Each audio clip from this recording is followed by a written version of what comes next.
clap for you guys. About this fabulous species thinks they know everything. Let's try a couple more. Wait a second. Shall we stop or shall we keep going? And I can never repeat that what I said. So you just have to cut the end on that, and that's. So last year, actually, I wanted to record an album in New York. That'd been my plan for a few years. I had the flights and everything was booked and ready to go, and obviously my plans changed, and I'm really glad that they did, because immediately I started to stream from home and write some songs. Suddenly the idea to record in Hamburg, to record an album in Hamburg was born. As it happens, I also decided to get a little bit healthier and bought myself a gym pass. The person who helped me to get this gym pass contract was also a musician named Laura, and she, as soon as she heard I was a musician, she said, "You've got to talk to Nico Klaukien." And I thought, I kind of logged that in my mind. And then I was talking with some of the musicians that I wanted to involve in the record, and Hajo Cirksena, who played bass on the last record as well. He said, "Well, you should talk to Nico Klaukien at Elevate Studios," and that was pretty much it. So I called Nico up and came in for a coffee. I think the whole thing probably lasted about a half an hour, and by the end of it we had a deal, and I came in a few months later and we got started, and it's definitely been the most fun I've had in the studio in my career so far.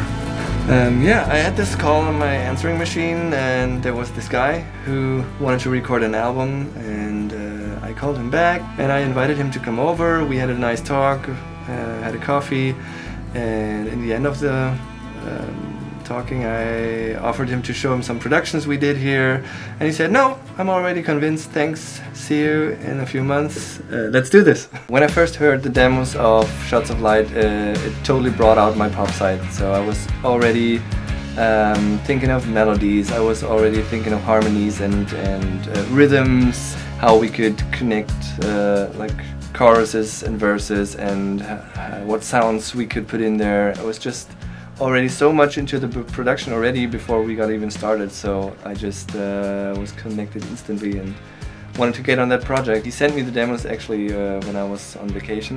I was sitting in the car somewhere in the Alps and tried to get a signal and download the songs, and we talked on the phone like when we were somewhere and I had signal, and I don't know, it was just a good start.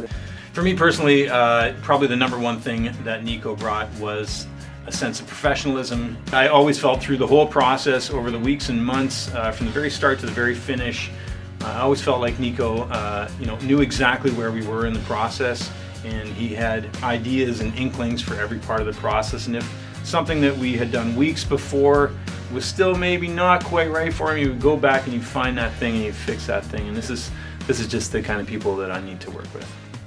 When I listen to a song or a demo, I always try to keep in mind what the artist wants to tell, and so I press play and just see if the song is telling the story, if the song is connecting to my emotion, if there is a story behind this that is super deep, and that this is taking the main spot in the song, then I definitely want to see the song just supporting the story. And actually, in every case, I just listen to the song and see if the song is doing what it's supposed to do. And if not, we go back to the drawing board, work it out, and it's the magic that happens, that if you're connected and you can work together on songs, because it's very emotional to also take critics or give critics to each other, but with Morgan, for example, that was just the perfect way it worked out. So we were super connected, we had the same ideas how and where we will go to find just the right way to produce this album. Probably the first word that comes to mind when it comes to Nico is just talent, raw talent. He brought his talent to the process, but also to the musicianship. When there was, certain things in the lines that need to be worked out. A couple of my vocal lines, I had been singing them since the start in sort of a way that I think, looking back now, wasn't really optimal, and Nico would just, gently kind of just call it, and he was right every time. So how does Shots of Light reflect the Corona times? Well, obviously it was written during the Corona times. It was drawn from my experience sitting at home in my apartment, writing these songs and feeling the feelings which we all felt, and this uncertainty, and mixed with fear, and really sort of being in a place that we didn't know.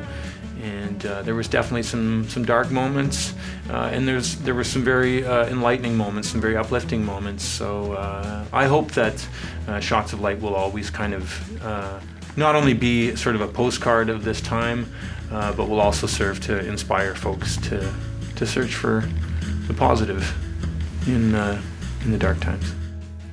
Shots of Light actually tells the whole Corona story, like personally for you and for me, and how we all fell into this time, and how it was confusing everyone, and the insecurities and inconveniences we all had, and nobody knew where this was going. We have the stories about the mental health issues, about the routines and maybe bad habits that it brought out of us. But we also have the shots of light. So we have the good stories about, or maybe let's say the funny stories. And maybe when we all look back at those days and we listen to the album, we might also smile about ourselves.